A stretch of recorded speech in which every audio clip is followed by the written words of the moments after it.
E parece que o feitiço voltou contra o feiticeiro, porque Itadori e Yuta pressionam Sukuna, o levando ao limite. Agora, o Rei das Maldições está ficando sem saída e totalmente encurralado. E ainda, o plano já se foram. Venha conferir o capítulo 250 de Jujutsu Kaisen.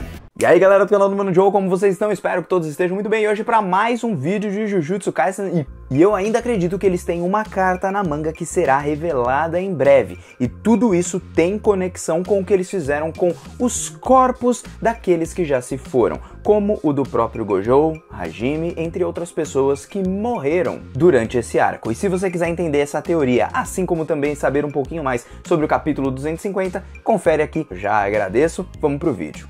E bom gente, começando o capítulo nós temos a explicação da expansão de domínio do Yuta, que ela funciona de uma forma super simples, porque o Yuta, ao ativar a sua expansão, ele escolhe uma das suas técnicas copiadas para ser o acerto garantido, enquanto as suas outras técnicas estão imbuídas todas em várias katanas, e assim que ele pega uma katana, ele pode utilizar ali os efeitos da técnica que foi copiada. Porém, as técnicas dentro da katana são aleatórias, e nem mesmo o Yuta sabe qual técnica, sabendo qual é a técnica que ele tá ali para utilizar. Só que ele só pode usar apenas uma vez. As katanas são infinitas, então ele pode ficar pegando espada a todo momento e utilizando as mesmas técnicas também de forma bem repetida. E mesmo que nessa primeira página tenha dito que o menos pressentir ou pelo menos ter uma leve sensação de qual deve ter o poder. Se o Sukuna se mover mais para trás ou mais para frente, ele vai ser atingido. Seria basicamente como a gente vê aquele negócio de espião, sabe? Quando tem os raiozinhos, lasers ali, ele tem que passar sem ele se mover, mas ele continua parado no mesmo lugar. E para fazer com que ele saia ali daquele caminho, a Rika seria basicamente como se você estivesse cercado por um campo de força e assim que você tocasse nesse campo de força, lúdica de se explicar. E aí o Yuta começa a utilizar aquela técnica de superfície da Uro, enquanto o Sukuna explica pra gente que depois da luta contra o Gojo, graças aos impactos e as coisas que aconteceram durante aquela luta, a sua liberação, detalhe, liberação de energia amaldiçoada, está um pouquinho mais fraca. Por isso que também a sua energia reversa, ela não funciona de uma forma muito boa e tá lenta. Ou seja, resumindo tudo, a amaldiçoada, não de força, que ele tem é a mesma ou bem parecida ali do Yuta. Eles estão pau a pau, pelo menos na quantidade, não na força, na quantidade. E como ele não tem os dois braços para atacar, porque um deles está utilizando continuamente o cesto de Vime, ele não consegue utilizar aquele destrinchar que corta o mundo, aquele mesmo que feriu o Satoru Gojo e também feriu ali o Hajime. Então olha só como o plano dos feiticeiros começam a ter frutos depois de diversas lutas, sendo Higuruma, Hajime, o próprio Gojo, que foi quem mais desgastar ali o objeto amaldiçoado que está dentro do Megumi, para aí sim acabar de ver pela primeira vez. Porque é então que a Rika pega o Itadori, joga ele para cima do Sukuna como se fosse uma bola de beisebol, e é então que ele vai lá e dá um chute nele, enquanto o Yuta, depois ali de ativar a técnica de superfície, vai para cima do Sukuna, vai atacar ele, e o Itadori começa também a segurar um dos braços do Sukuna, fazendo com que ele ficasse apenas com uma mão ali lutando contra o Yuta, e o Sukuna começa a perceber que os golpes do Itadori estão funcionando assim como funcionaram contra o Mahito, porque o Itadori atinge diretamente a alma, visto que ele consegue ver ali a silhueta das duas almas. Então o que o Itadori está fazendo é, aqueles socos dele fazem com que o corpo e a alma dos dois saiam de sincronia, saiam ali de harmonia. Então aquilo tudo está servindo basicamente para acordar o Megumi, para que o Megumi ele consiga nerfar ainda mais o Sukuna com a sua liberação de energia amaldiçoada e tudo lá no fundo do poço, mas o Megumi não está morto. Por isso os golpes do Itadori conseguem o atingir dessa forma. E bom, sobre essa habilidade do Itadori eu já expliquei em um outro vídeo, mas basicamente falando, o Itadori ele consegue ver o contorno da alma do Sukuna e do próprio Megumi, e com isso ele consegue encontrar o espaço ideal para atacar e através desse ataque mexer com as duas almas, tirando a harmonia entre as duas, e por fim, segundo o próprio Sukuna, eles pretendem utilizar a escada de Jacó, técnica da Anjo, para exorcizar ali o objeto amaldiçoado amaldiçoado e com isso derrotado. Outro detalhe bem importante é que até o momento Sukuna,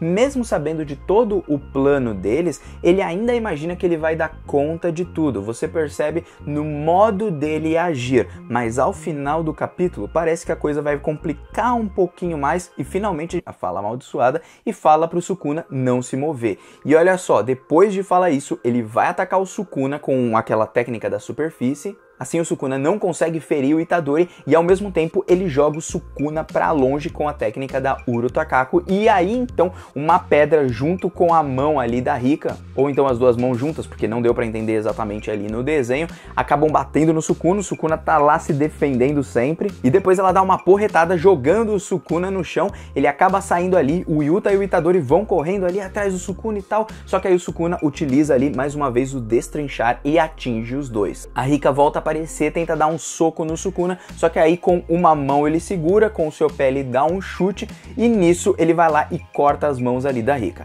E aí nós ficamos sabendo que a Rika, ele conseguiu ali com a mão que estava segurando nas mãos da Rika, simplesmente cortar os seus dedinhos. O Sukuna nesse momento reconhece a força de defesa de todos aqueles feiticeiros, que eles vieram muito bem e muito prontos. A técnica reversa pro Itadori, vamos falar assim, que deu um grande up para ele continuar ali lutando contra o Sukuna.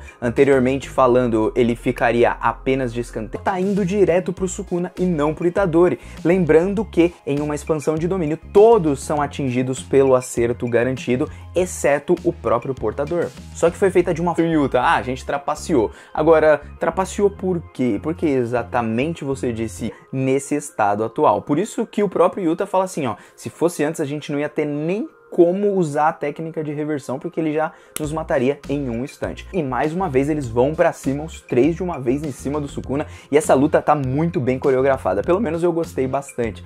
E aí então o Yuta vai utilizar mais uma técnica e ele utiliza a do Charles, aquela de clarividência, que ele consegue prever meio que o futuro, que foi aquele cara dos quadrinhos que lutou contra o Hakari. Ele consegue prever o ataque do Sukuna e nesse momento consegue bater no Sukuna, então dá um soco. Com a técnica da superfície, ele lista todas que apareceram ali até aquele momento e até pensa, será que ele tem o ilimitado? Mas aí ele fala, não tem como, então provavelmente ele não tem a técnica do ilimitado. E aí ele fica se perguntando, será que é tudo isso ou tem mais? Será que tem mais coisas e tal? E aí o Yuta ele fala assim, ó, o Sukuna ele não sabe como agir se ele não souber a técnica que eu tenho, porque ainda mais eu tenho várias técnicas copiadas, então se eu utilizar uma técnica que ele nunca viu, ele vai ser pego ali de surpresa. E é então que ele fala assim, esse daqui, né, ele pega ali uma espada e fala que aquela vai servir. Eu acredito que o Yuta, no meio dessa luta, não dá tanto a entender isso, mas as espadas que ele já pega, vê qual é a técnica, alguma coisa assim, ele já joga fora e pega uma outra para utilizar. Ou então ele tem um senso muito grande de qual técnica está em cada espada. E aí ele pega duas espadas, uma delas é da superfície, ele utiliza ela mais uma vez, vai atacar o Sukuna.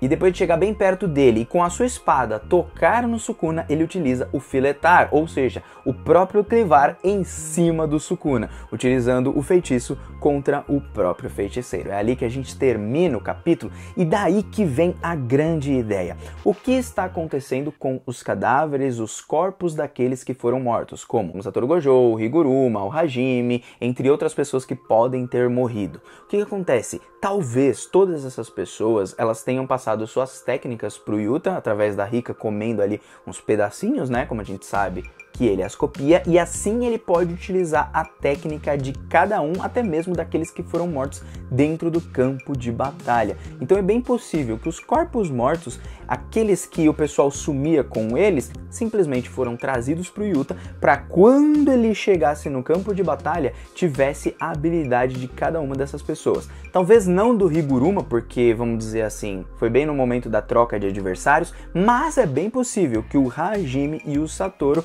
tenham ali os seus corpos, ou pelo menos suas técnicas ali, colocadas pro Yuta, ou ao menos o Hajime. Porque, como a gente sabe, o Yuta precisaria no mínimo dos 6 olhos. Só que se, de alguma forma, os olhos ou então o corpo ali do Satoru fossem copiados pela Rika num curto período de tempo, será que o Yuta ele conseguiria utilizar essa técnica de forma bem efetiva? Eu não sei, mas eu acredito muito que aqueles cadáveres estavam servindo ou para isso ou para algumas outras coisas. Nós podemos imaginar que armas amaldiçoadas, nós podemos imaginar um monte de coisa, principalmente porque eles trapacearam. Agora, que tipo de trapaça é essa? Nós ainda não sabemos, mas eu acho que no capítulo que vem a gente vai saber. Pelo menos eu acho que essa é a carta na manga dos feiticeiros. O Sukuna ele ainda não me parece totalmente preocupado, mas os do Itadori estão fazendo muita diferença. Então, talvez ele mude o foco ali de quem ele quer matar nesse momento para o Itadori, abrindo brechas ali para o Yuta conseguir atacar ele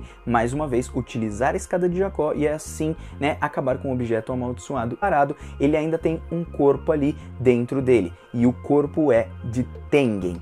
Vamos dizer assim, dos dois corpos ali saindo, né, na verdade das duas almas se separando, né, pode acontecer no momento da assimilação de fato, quando ele falar assim, ativa essa assimilação nesse momento. Então, quero saber muito o que vocês acham, se para vocês faz algum tipo de sentido o Yuta utilizar mais técnicas ainda, porque eu ainda, um monte de gente fez um monte de coisa, passeou por um monte de lugar, então deve ter pego várias técnicas. Sinceramente falando, eu espero que funcione, porque eu já tô cansado também do Sukuna se sobressair de todas as formas, os também ficando preocupados, porque eles já estão, né? Só que o Sukuna não tá nem um pouco, e sempre passa aquela sensação de ó, fui, valeu.